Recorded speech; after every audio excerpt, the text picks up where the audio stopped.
আবারও ফিরে এলাম আপনাদের মাঝে নতুন আরেকটি ভিডিও নিয়ে। আসসালামু আলাইকুম সম্মানিত ভিউয়ার্স, আপনারা সবাই কেমন আছেন? আশা করি আপনারা সবাই সুস্থ আছেন এবং ভালো আছেন। আমি এখানে অ্যারারুট জাল করে নিচ্ছি, কারণ আমি ফুলদানি বানাবো। তার জন্য কাগজের ক্লেও তৈরি করে নিয়েছি। তো চলুন কাজে ফিরে যাই। তো আমি এভাবে আরেকটু জাল করে নিব, কারণ জাল এখনও হয়নি পুরোপুরিভাবে। বেশি ঘন করব না, একটু পাতলা করেই জাল করব। জাল করে ঠান্ডা করে নিতে হবে, যেহেতু হাত দিয়ে মাখার কাজটা করতে হবে, সেজন্য গরম তো আর করা যাবে না। ঠান্ডা করে নিব। জাল করা শেষ, প্রায় ঠান্ডাও হয়ে গেছে। এই তো এভাবে নিয়েছি আমি, বেশি ঘনও না আবার বেশি পাতলাও না।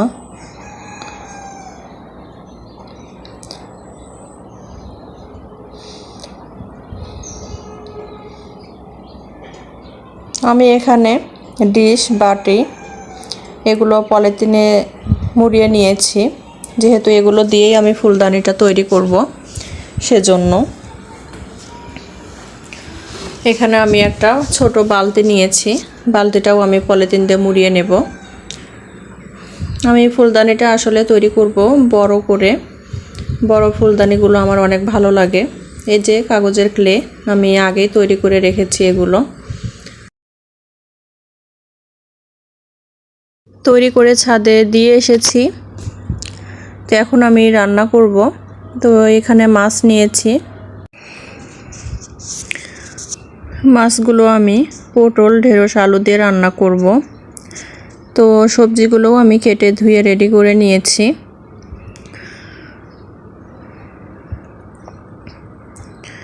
এদিকে কড়াইয়ে পেঁয়াজ মরিচ আমি তেলে ভেজে নিচ্ছিলাম। তো সেটাও ভাজা প্রায় শেষের দিকে।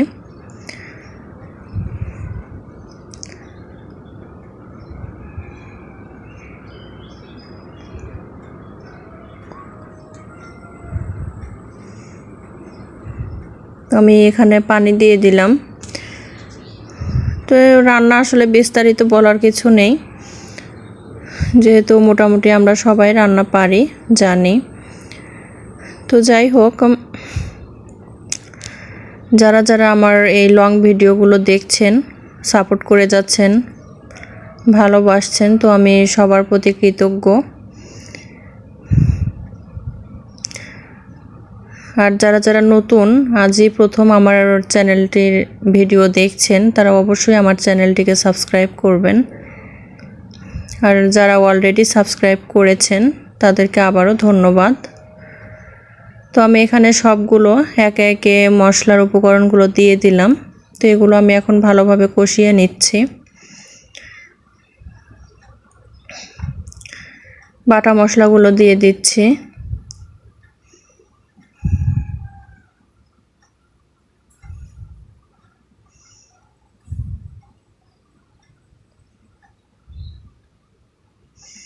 আসলে আমি আনকমন তেমন কিছু রান্না করি না, কারণ যেগুলো আমি খেতে পছন্দ করি না এমনি এমনি রান্না করে সেটা কি হবে। তো যেগুলো আমি খেতে কমফোর্টেবল সেগুলোই আমি রান্না করি।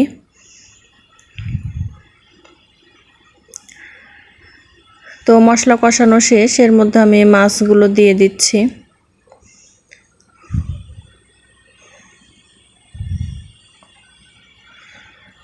আর যারা নতুন সাবস্ক্রাইবার হবেন তারা লাইক কমেন্ট করে যাবেন, যেন আমি বুঝতে পারি যে আমার সাবস্ক্রাইবার কে। কমেন্টে একটু ইঙ্গিত দিয়ে যাবেন, তাহলেই হবে। ইনশাল্লাহ বুঝতে পারবো এবং ব্যাকও পাবেন। তো আমি তো একটু ফাঁক পেলেই দেখি যে আমার কোন আপু কি রান্নার ভিডিও শেয়ার করলো, সেগুলো দেখতে থাকি।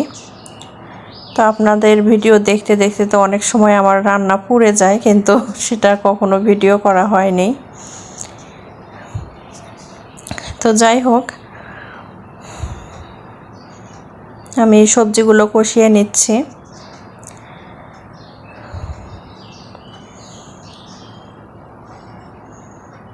আসলে মাঝখানে একটু ঠান্ডা পড়েছিল, আবারও প্রচণ্ড গরম শুরু হয়েছে।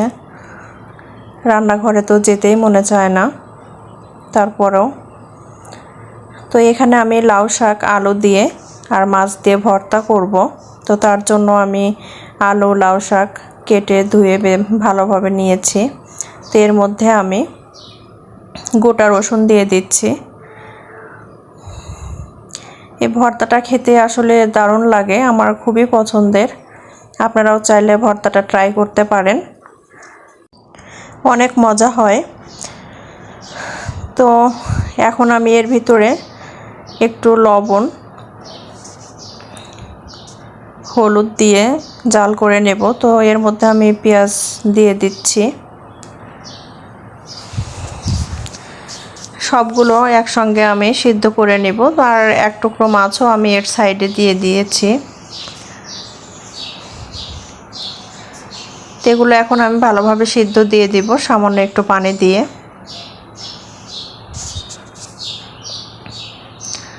এই তো প্রায় সিদ্ধ হয়ে গেছে। মাছটাও আমি একসঙ্গে সিদ্ধ করে নিচ্ছি। তো একটু নেড়ে চেড়ে দিলাম যেন পুড়ে না যায়। তো এখন আমি আবার এটাকে ঢেকে দেব আরও একটু সিদ্ধ করে নেওয়ার জন্য।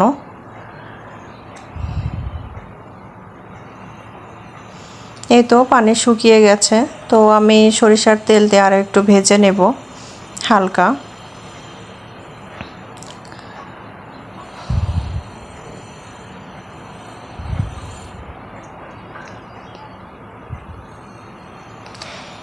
এভাবে ভর্তাটা অবশ্যই ট্রাই করবেন, আশা করি অনেক ভালো লাগবে। তো আমি সরিষার তেল দিয়ে দিচ্ছি আর একটু ভেজে নেওয়ার জন্য।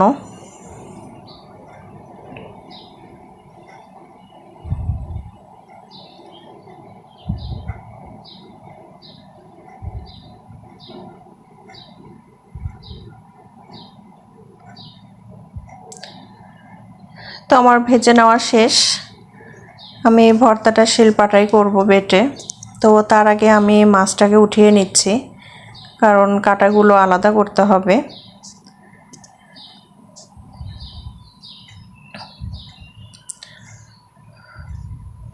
মাছটা আমি এখন বেছে নেব, তারপর ভর্তাটা করব। তো এই তো আমার ভর্তা করা শেষ। অলরেডি আমি অল্প একটু ভর্তা খেয়েওছি, অনেক টেস্ট হয়েছে ভর্তাটা।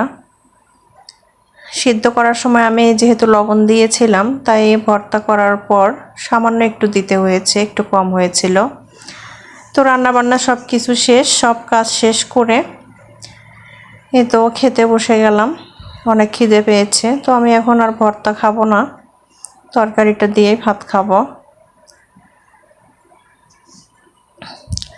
তো খাওয়া দাওয়া শেষ করে একটু রেস্ট করলাম। তারপর ডিম একদমই ছিল না, শেষ হয়ে গিয়েছিল। তো এখানে 30টা ডিম নিয়ে এসেছে। তো সেগুলো আমি ধুয়ে তারপর ফ্রিজে রাখবো। এই যে কিছু ধুয়েছি আর কিছু ভিজিয়ে রেখেছি একটা বলে পানি দিয়ে। তো এগুলো ফ্রিজে রেখে আমি বিকেলবেলা ছাদে চলে এসেছি।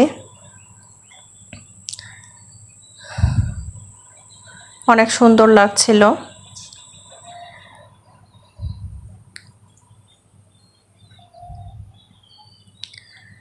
এগুলো শুকিয়েছে, আবার কতগুলো ফেটেও গেছে।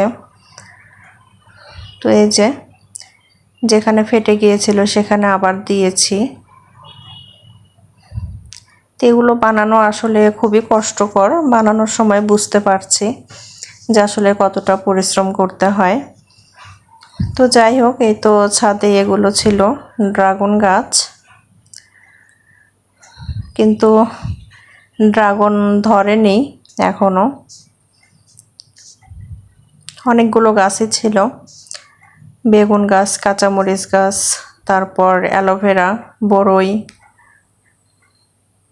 বিভিন্ন ধরনের গাছ ছিল। তো আমি রুমে চলে এসেছি এগুলো নিয়ে। তো বালতি তারপরে বাটি এগুলো আমি ছাড়িয়ে নিয়েছি। দেখেন অনেকটাই শুকিয়ে গেছে।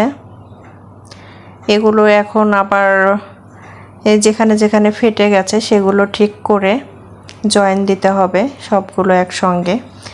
তো সেটা যখন করব তখন ইনশাল্লাহ অবশ্যই দেখাবো।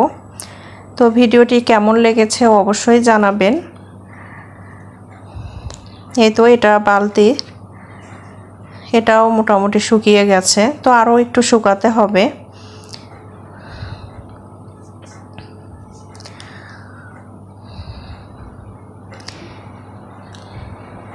যেটা এখনও নরম আছে, কারণ যেখানে ফেটে গিয়েছিল সেখানে তো আবার লাগিয়েছি, এখনও পুরোপুরি শুকায়নি,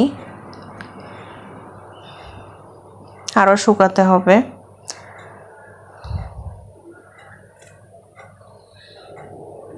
তো আমি অ্যারারুট যে নিয়েছি জাল করে ঠান্ডা হয়ে গেছে, তো এটা আমি এখন এখানে লাগাবো। লাগিয়ে তারপর একটু ক্লে লাগাবো,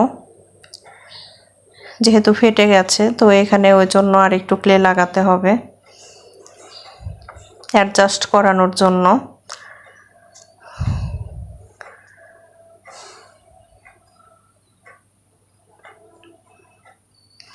তো আমার ভিডিওটি যে যেখান থেকেই দেখছেন প্লিজ আমার চ্যানেলটিকে সাবস্ক্রাইব করবেন, আর ভিডিওটি কেমন লেগেছে অবশ্যই জানাবেন কমেন্টের মাধ্যমে, আর লাইক, কমেন্ট অ্যান্ড শেয়ার করবেন প্লিজ। পরবর্তী ভিডিও দেখার আমন্ত্রণ জানিয়ে আজ এখানেই শেষ করছি। তো সবাই সুস্থ থাকবেন, ভালো থাকবেন, আর আমার জন্য দোয়া করবেন। আমি আপনাদের পাশে আছি, পাশে থাকব ইনশাল্লাহ। আমিও আপনাদের ভিডিওগুলো নিয়মিত করে দেখি। অ্যারারুট এভাবে দেওয়ার পর আমি আবার অ্যারারুট দেখলে মাখিয়ে তারপরে লাগাবো। আজকে আর সেটা দেখানো হলো না। সবাই সুস্থ থাকবেন, ভালো থাকবেন। আল্লাহ হাফিজ।